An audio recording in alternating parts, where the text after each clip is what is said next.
Hadirin sekalian ingkang dipun rahmati dening Allah Subhanahu wa taala. Wa qadha rabbuka alla ta'budu illa iyyah. Bahwa Allah telah memaklumkan, telah memerintahkan dawuh dumateng kula lan panjenengan sami sepindah aja pisan-sisan nyembah liyane Gusti Allah. Yes. Kalau hormat boleh, tetapi ketika menyembah yang disembah itu hanya satu, yakni Allah Subhanahu wa taala. Kemudian yang kedua, hendaklah berbuat baik kepada ibu bapak. Berbuat baik niku yo dalam bahasa kita sekarang barangkali sopan santun. Dan janganlah engkau pula membentak keduanya. Membentak niku menggertak. Getak-getak. Nah, bahasa Jawa ini kata niku. Getak-getak itu sebenarnya kita tidak boleh. Dan ucapanlah kepada keduanya dengan perkataan yang baik, yaitu dengan kalimat qaulan karimah, perkataan yang mulia. Apakah itu mudah untuk dilakukan? Sulit. Maka kalau memang itu sulit, Allah Subhanahu wa taala sampai dawuhke mengingatkan di Al-Isra ayat 23. Nah, monggo niki masing-masing ngilo dan masing-masing berikhtiar. Berikhtiar itu berusaha. Mengapa? Karena memang untuk mencapai ke sini ini tidak mudah. Sulit. Lah pripun malah kan mboten muni pripun yo. Bukan jadi malah ya sebenarnya sewus ngendikan wae ora gelem meneng. Nah, maka itu adalah bagian dari kita untuk yaitu tadi untuk ngampet. Kemudian untuk menjadi bahan pelajaran, oh, aku sok nek tuwa jangan seperti itu. Karena memang usia lanjut itu sudah di usia yang cara istilah yang itu ya tidak akan sama dengan usia kita.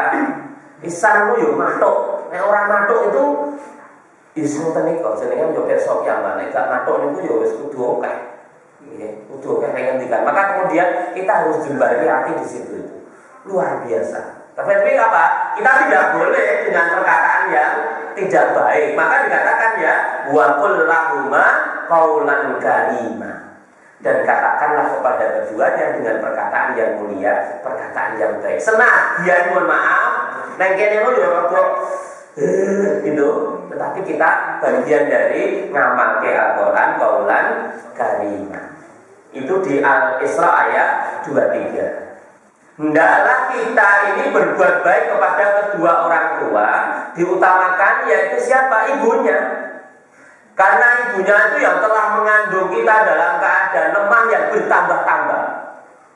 Lemes, terus apalagi ya, muntah-muntah, mangan ora enak, miring ora penak, mlumah yo ora penak, mengkurep yo ora penak, terus rekoso ketika sedang hamil itu rekoso.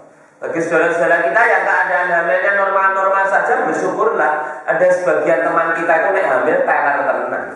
1 bulan pertama, 2 bulan pertama, 3 bulan pertama itu teler sawae lemah dengklok niku wis. Keple-keple wis bawa mangan yo suratu ya. Pangan sithik balik gitu dan seterusnya. Jadi mantaknya sewu cara istilahnya ketika kita melihat itu rupanya rada elik niku. Wis sayu, nek ben ayu saiki sayu. Jadi ketok masyaallah. Itu menjadi bahan pelajaran bagi kita, bisa jadi simbolnya kita dulu itu hamil kondisinya begitu. Rekoso tenan Mas piye yo jenenge istilah wong Jawa ngarani gawan bayi. Maka itu menjadi bahan apa? Bersyukurlah kita kepada Allah dan bersyukurlah kepada kedua orang tua. Seorang mbok awake dhewe nek nesu ngono kowe ora dijeduk-jeduk ngono tenge marai kocak. Marai lemes ae. Tetapi luar biasa. Maka mari kita senantiasa ya, untuk hormat dan berbuat baik kepada orang tua ini ngoten niku. Terus hari ini anak-anak sekalian, bagi yang masih anak-anak, berpikirlah bagaimana berbakti pada orang tua. Kalau hari ini ada orang hamil, anak-anak perhatikan orang hamil. Ono kae. Mbok era kosomen belum terus meteng wae, pamane dan seterusnya. Itu menjadi bagian pelajaran bagi bagi kita. Aja malah nunggu wae. Mbok iki malah ketemu blending ngono to, mbok dijar seterusnya tidak, tapi Masya Allah rasane rekosone itu lho wis. Wis direwangi ngono yo jek tetep mangkat nek sawah. Wong biyen sewu jek gondong klenthing. Ya. Wis jek gondong klenthing, anake njaluk ungkli. Meteng tuwek coba Masya Allah. Rekosone kaya ngono kok ora matur nuwun. Kita tidak berbuat baik pada orang tua, wis jangan kosong tenan. Maka mari ini menjadi pelajaran kalau kita melihat ada orang hamil. Bagi suami mungkin melihat istrinya hamil itu menjadi bahan pelajaran juga untuk orang tuanya.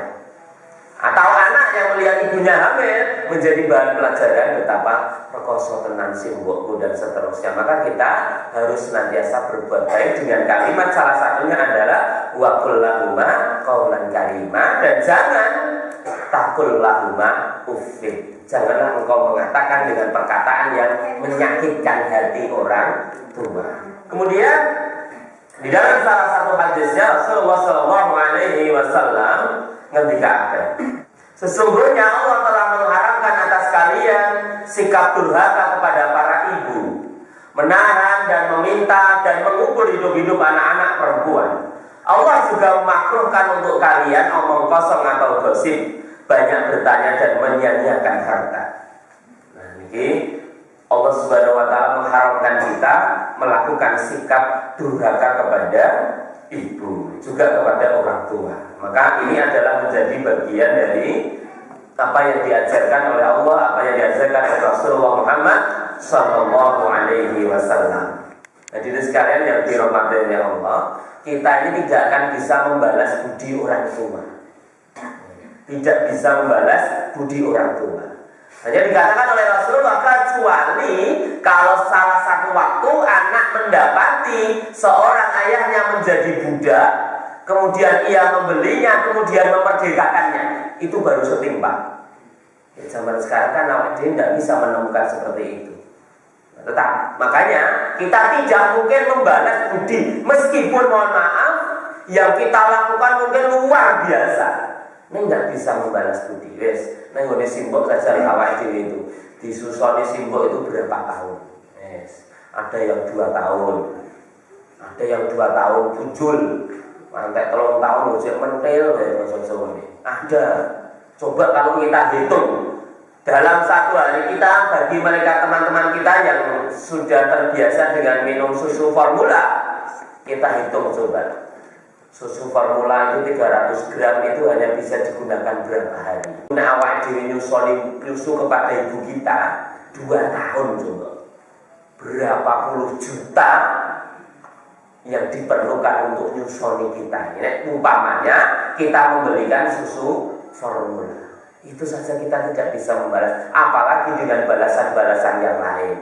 Kita ngompoli simbok kita itu berapa kali? Ngompoli bapak kita itu berapa kali? Tidak terhitung. Yes, tidak terhitung. Ngerti-ngerti anget-anget ki ngopo to ngompol bae. Orang tua enggak marah. Beda dengan kita. Ya. Awak dhewe diompoli mamane mesti nesu-nesu. Tetapi orang tua Masya Allah tidak. Itulah kita yang tidak mungkin bisa membalas kebaikan kedua orang tua. Maka ini di Islam diajarkan kita untuk berbuat baik kepada kedua orang tua.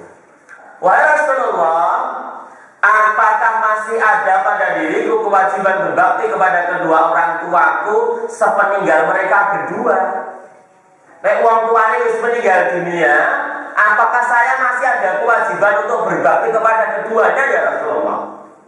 Kemudian Rasulullah SAW bersabda, ya, ada 4 hal. Apa itu? 1, mendoakan. 2, memintakan ampunan untuk keduanya. 3, menunaikan janji keduanya. Maaf, tadi yang pertama sambungannya, mohon maaf. Mendoakan dan memintakan ampunan untuk keduanya. 2, menunaikan janji keduanya. Yang ketiga, memuliakan teman-temannya dan menyambung hubungan kekerabatan yang mana kamu tidak memiliki hubungan kekerabatan dari jalur keduanya. Itulah kewajiban berbakti kepada keduanya sepeninggal mereka berdua. Jadi ternyata meskipun orang tua kita sudah meninggal dunia, kita punya kewajiban yang sama, bahkan lebih. Terus yang pertama mendoakan dan memintakan ampunan Allah. Maka di bari sholat kita memang bisa minimal baca doa Allahumma ghfirli wa liwalidayya warhamhuma kama rabbayani shaghira. Kemudian menunaikan janji keduanya. Jadi kalau orang tua kita punya janji, kewajiban kita itu adalah memenuhi janjinya. Ya, memenuhi janjinya. Kalau memang janji itu tertata dan kita ngerti, Pak Kundemen pernah janji soalnya akan bangun masjid, akan nurut semen 10, maka kita sebagai anak punya kewajiban untuk memberikan itu. Memuliakan teman-teman keduanya. Jadi kalau orang tua kita punya teman, ini kita ikut membantu nyambung silaturahmi dengan teman-teman orang tua kita. Itu juga menjadi bagian dari berbuat baik kita kepada kedua orang tua. Dan yang terakhir adalah menyambung hubungan kekerabatan. Kekerabatan itu berarti kalau istilahnya baik mati, maka kita nyambung dengan saudara-saudaranya. Itu namanya kita tidak mungkin dipersaudarakan tanpa mereka berdua. Jadi kita akan ketemu dengan yang namanya saudara. Ada saudara kandung, ada saudara ipar, dan seterusnya.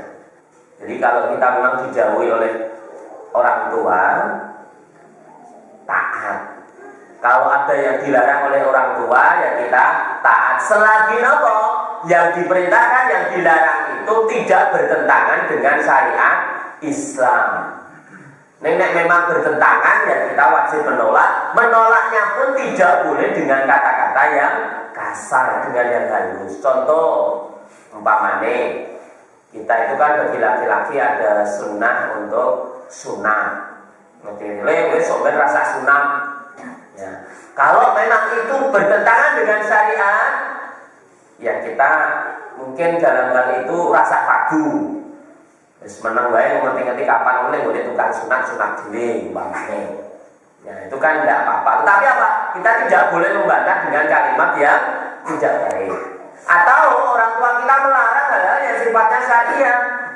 Juga kita ya menasehati bisa. Tetapi kalau memang menasehati itu nanti menjadi masalah, maka kita menentang dengan cara yang baik. Dengan cara yang baik itu ya bisa jadi kita tetap melaksanakan sholat tapi tidak di hadapannya. Itu diperkenankan oleh Allah Subhanahu wa taala. Asal apa? Yang diperintahkan dan yang dilarang tidak bertentangan dengan syariat. Kemudian yang kedua, menghormati dan memuliakan kedudukan keduanya, merendahkan suara, memuliakan keduanya dengan perkataan dan perbuatan yang tidak menghardi keduanya, tidak mengangkat suara melebihi suara keduanya.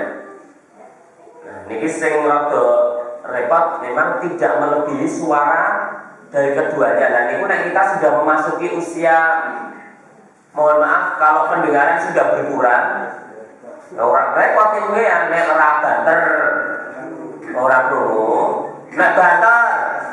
Padahal di sini katanya tidak boleh melebihi suara. Nah ini monggo niku akeh iki. Tetapi apa mungkin kalau memang bisa nyedak ya, nyedak. Pamane mau ning ngandani tengling kok ado. Kowe mau ya wis ngangsul e. Ojo nyedak. Apa? Ngono ya iso. Ya, itu kan akan lebih mulia daripada empon, ora krungu, empon. Nah, terus waktu adonnya dengan bentak itu kan bisa berbahaya. Nah, wis. Pakai, makanya bisa jangan sampai kita seperti karena itu bagian dari ujian Allah Subhanahu wa taala kepada kita ketika dalam pemeliharaan orang tua itu sudah masa usia lanjut, wis niki wau pendengarannya sudah berkurang, penglihatannya berkurang. Niku nek orang hati-hati memang yang terjadi adalah bentak. Ngomong kok dan seterusnya. Maka nek bisa rodok tidak, guys. Itu juga bagian kita merendahkan suara. Ya, meskipun angel pokoknya bismillah. Mudah-mudahan diberikan kecukupan oleh Allah Subhanahu wa taala. Itu. Pamannya duit juga begitu. Padahal awake dhewe duit minta uang kepada orang tua itu kan wis bendino kaya dene. Mbok nitip. Nggih. Tetapi orang tua ketika akan gentenan orang 12 matur kepada kita, itu mesti utang. Le jileh 100 sik duwe ra. Nduk, duwe 200 duwe ora. Sok anu tak sarutan sasi ngarep dan seterusnya. Masya Allah, itu sakit nopo ya, sakit nopo. Itu maka kalau memang kita bisa berikan yang terbaik buat orang tua itu insya Allah. Nah, memang ketika kita diberikan kelonggaran rezeki. Nenek awal dulu tidak berikan kelonggaran rezeki, di sana yang boleh tangan ya kita memang ada kewajiban nyautan. Istilahnya kan. Yang keempat, adab yang keempat kepada orang tua adalah menyambung hubungan kekerabatan yang mana ia tidak memiliki hubungan kekerabatan kecuali dari jalur keduanya. Nyambung silaturahmi dengan saudara-saudaranya. Begini. Makanya ada istilah pakde, ada istilah pakle, ada istilah bule, ada istilah bude itu ngapa? Itu karena orang tua kita. Jadi awak dhewe iso ngarani kayak pakle karena adike orang tua kita. Oh kayak bude karena kakak dari orang tua kita. Maka kita tetap menjalin hubungan yang baik dengan Pak D, dengan bude, dengan Pak Le, dengan ponaan, dengan saudara-saudara. Akibat dari apa? Akibat dari kekeluargaan antara ayah dan ibu kita. Itu adalah adab kita kepada orang tua. Maka 4 hal ini mau ya, kita beradab kepada orang tua. Itu mari kita gunakan dengan sebaik-baiknya agar apa? Hidup kita akan semakin mulia, hidup kita akan semakin sejahtera. Mengapa? Dengan memuliakan orang tua, dengan berbuat baik kepada orang tua. Karena surga kita itu ya kalau memang masih punya orang tua ya di situ. Doa yang makbul itu dari orang tua. Jadi ada salah satu acara di televisi itu kira-kira seminggu yang lalu saya lihat Profesor Sopaniko jenenge lali kuliah di Jogja. Itu ketika akan ujian itu mesti telepon ngomah. Mbok dongake sok Senin ujian. Dongake wis ternyata apa orang njaluk donga liyane. Kita yang punya orang tua jangan lupa. Enek apa-apa pokoknya njaluk didongake wis. Kula dongake mbok niat mangkat nyambut gawe.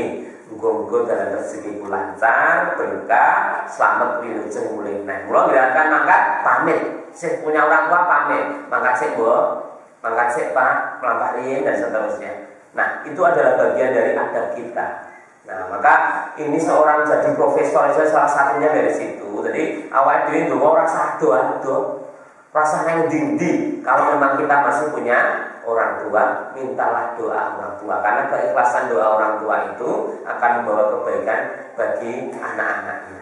Hadirin sekalian yang dirahmati oleh Allah Subhanahu wa taala, terhadap kedua orang tua yang bisa kita sampaikan dan mudah-mudahan ini menjadi bagian dari kita. Mari kita masing-masing untuk senantiasa bisa mengamalkan amal soleh ini atau adab kepada orang tua ini sehingga kita akan hidup mulia dan segala cita-cita akan mudah terkabulkan ketika kita senantiasa berbuat baik kepada kedua orang tua. Kurang dan lebihnya mohon maaf. Wabillahi taufiq wal hidayah. Wassalamualaikum warahmatullahi wabarakatuh.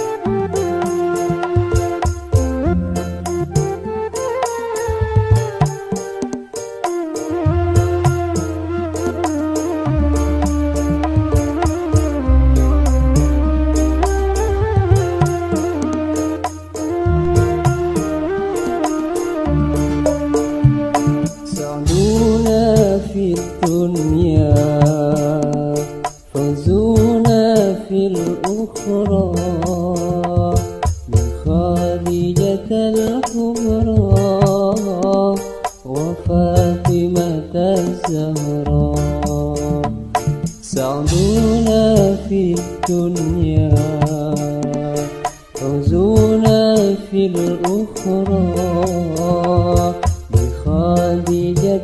الكبرى وفاطمة الزهراء